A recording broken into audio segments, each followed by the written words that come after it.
Hello and welcome back to Everyday Writers, your one-stop shop for demystifying the writing process. We're here to be helpful guides on your journey to becoming a published author.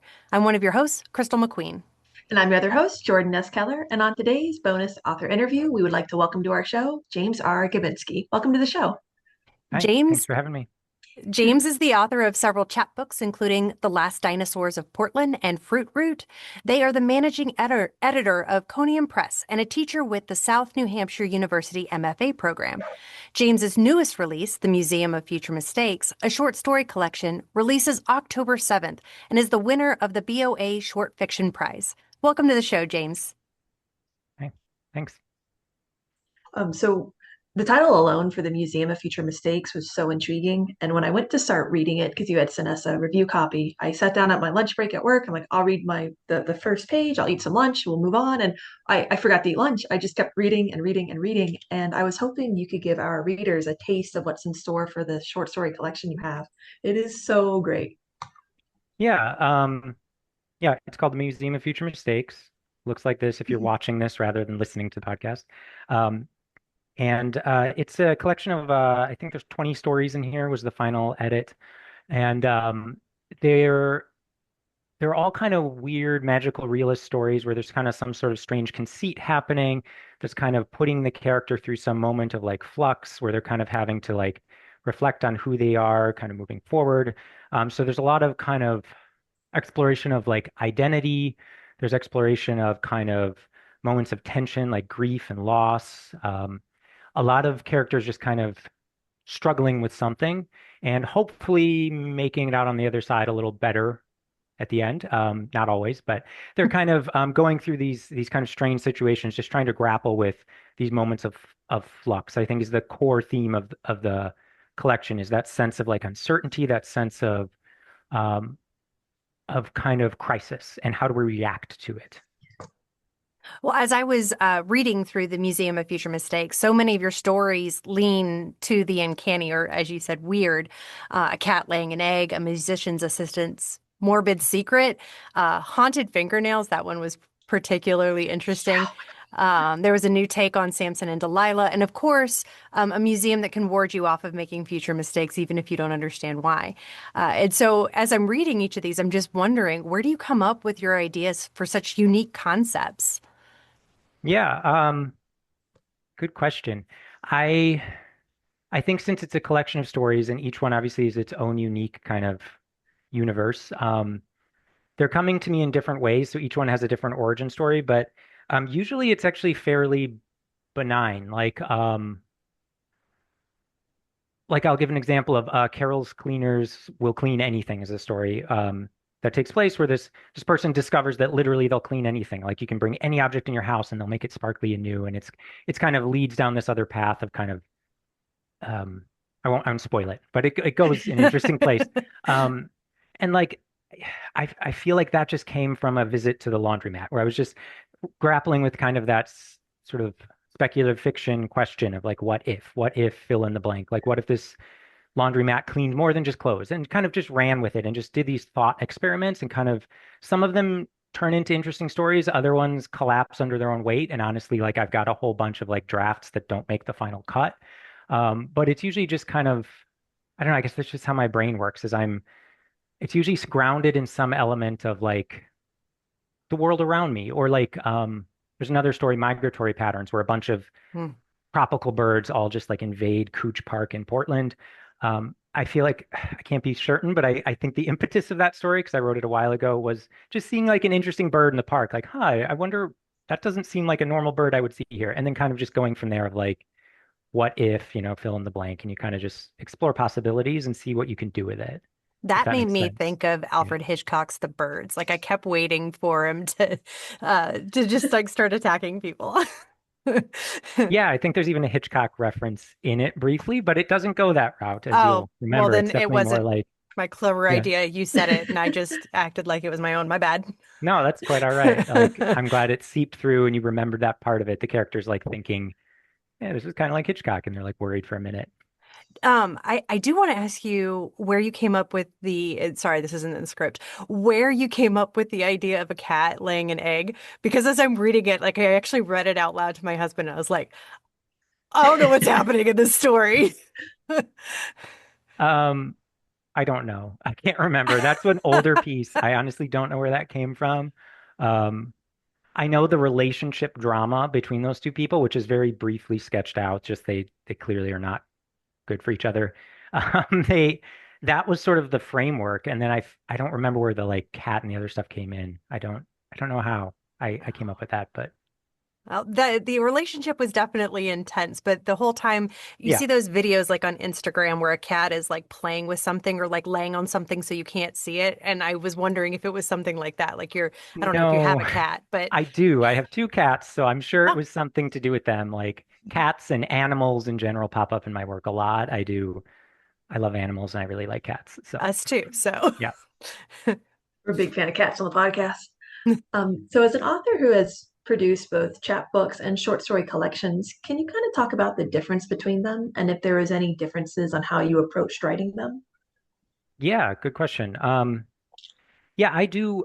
I believe in the chapbook as like its own distinct art form. I think books should come in all shapes and sizes. I don't love the word chapbook because it literally means cheap book. It's like sort of oh, Oh, downgrades the, yeah, I I always thought it feel was chapter book.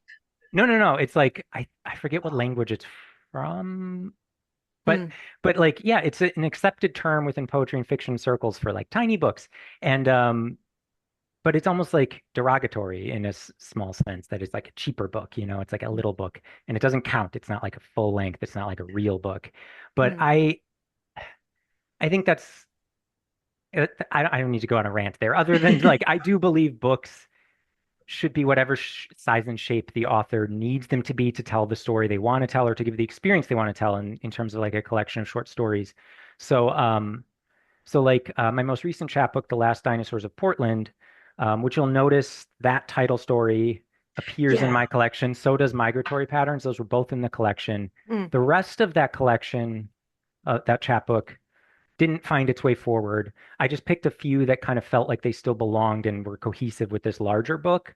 But overall, when I was writing it, I was thinking like, I want to write a bunch of very specifically Portland stories where I live. Like I love the city I live in. It's a vibrant, interesting, and very weird city. So I'm just crafting these pieces that kind of just feel like my neighborhood, feel like, but in kind of a magical, realist, interesting way. Um, so like, and that was as long as it needed to be. I felt like once I had reached about 10 pieces, which is what the chapbook became, I didn't have anything else to say and it captured the experience I wanted it. So for me, it was a very organic process of like, I got in this zone of I want to write this type of story and I just see the final shape, like what it becomes. I don't know if that fully answered your question, but I learned a No, lot. yeah, um, definitely about the definition of a chapbook, yeah, but it was right. very like organic. Like I Yeah. didn't, but I do think when a writer approaches a chapbook by design, if they're actually thinking, hey, I'm going to write something shorter and more compact on purpose, for me, it becomes it's a lot more surgical. You're really thinking about how to create an experience in a short space. You also need to be really careful. At least I discovered that like it's less marketable. It's harder to sell a chapbook. There's not as many Mm. people publishing those, especially in the fiction space. It's more common in like poetry, but Mhm. yeah. We had another author on who had released a chapbook, and he mentioned that he wanted something that kind of fit between the middle of a full-fledged novel and then sh- um, like a novella, and like hmm just so his table had all sorts of options for people. So it stinks that there's like that negative name to it, but I think a chapbook's a great idea. I'd And I never don't know if heard the of that. negative, I don't know if the negative is like just me being sensitive about it. I don't know that a lot of people in the writing world think of it as a lesser than.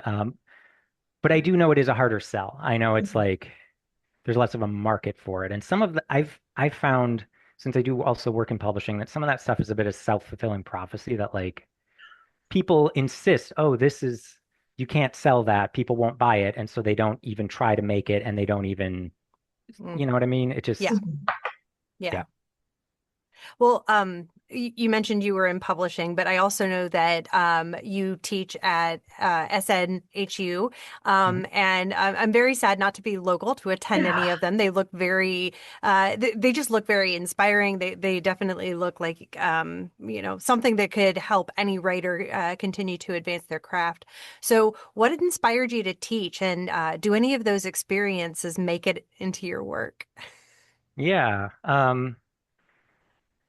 I I like teaching. I find that when I'm in front of a classroom, especially when I'm teaching creative writing, because in my past I've also taught like composition and some of those other kind of writing Mm, courses. Um, but when I get to teach a fiction class, that act of actually forcing myself to like lesson plan, to sit back and kind of pause, dissect the process of writing something, pick out individual lessons that I can kind of translate to other people about like, oh, here's how to kind of approach this theme in your work, or here's how this author really established a strong voice in this piece. As you start to like dissect it, you start to and prepare for other learners to kind of learn that process. You start to learn yourself. You start to like, I feel like I'm a better writer because I teach. I feel like mm. that act of having to really intentionally look at other work in a way that I can then teach it to someone else helps you kind of explore it with a different level of depth, if that makes sense. So it definitely plays a role in my fiction. I do like teaching. I should say like I do know there are some people who teach kind of because they have to. Like, what Oh, else are you going to do with like an MFA or like a writing degree? Like, well, I'm going to also teach on the side. But like, my bachelor's was in education. Like, that was oh. always the plan for me was like, I wanted to teach high school. I got licensed to do that. I was like excited about teaching from the beginning. Mm. Um, I eventually found my way into the college level, and I prefer that. I don't frankly like working with teenagers. It's not awesome. They can be a bit of a handful, but that was kind of always my trajectory. Of like I enjoy teaching. I do like being in classroom. I think I get a lot out of it. It's a very rewarding profession.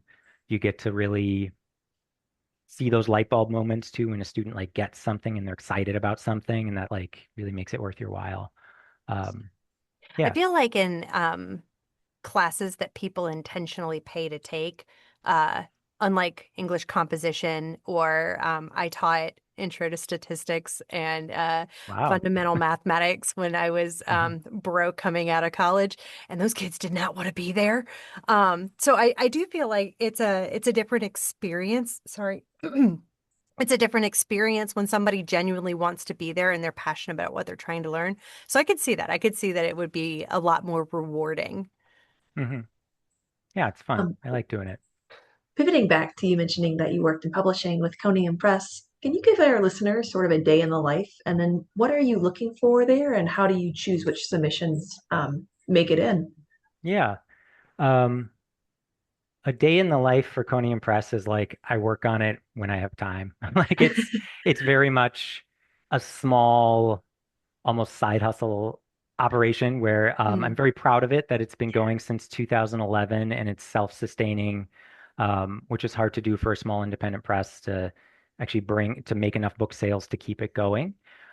It started as just a brief history. We started as a literary magazine. Oh. Um, yeah, it started as Podium Review, right? Hmm. And I had some other editors helping me out, and it felt different. Like after pandemic era, I kind of we had been publishing some chapbooks and books whenever I had enough extra funds left over from magazine sales to put something out. So it was very sporadic. But then I kind of decided like I'm pouring like it's a side hustle. I'm pouring all of my like free time into this. Mm. And what am I getting from it? Like what parts of it give me the most joy? And I discovered that that was really the book side of it. Okay. So I kind of went on hiatus, for a little bit to reassess how I was going to approach the press. Decided I just want to do single author titles. I want to build that relationship where we have like editorial conversations and we work on developmental edits on a draft and bring it to life and kind of um, really spend that time living inside of a book. Whereas with the Lit Mag, we were publishing like a dozen authors in almost like an anthology where you don't have as much time to really meet each one as with that same level of personal depth. So I really enjoy that one-on-one time with authors.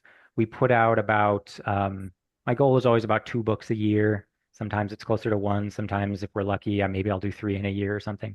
But so it's a very small thing where I'm just kind of working on one book with one person until I get to the finish line with that one and then work on the next acquisition. And I think you also asked like, what am I looking for with that? Mhm. Like the selection process is I'm always looking for, since it's a small kind of labor of love operation, I'm looking for an author that has something that a larger press wouldn't be interested in. So I'm looking for Mm, stuff that's a little less marketable, a little less sellable in a traditional kind of sense. So it's not the best place for like genre fiction where, Mhm. there's a big market for that. I'm actually looking at compact, sort of compressed narratives. We do a lot of chapbooks, a lot of very short books. I like to just call them little books.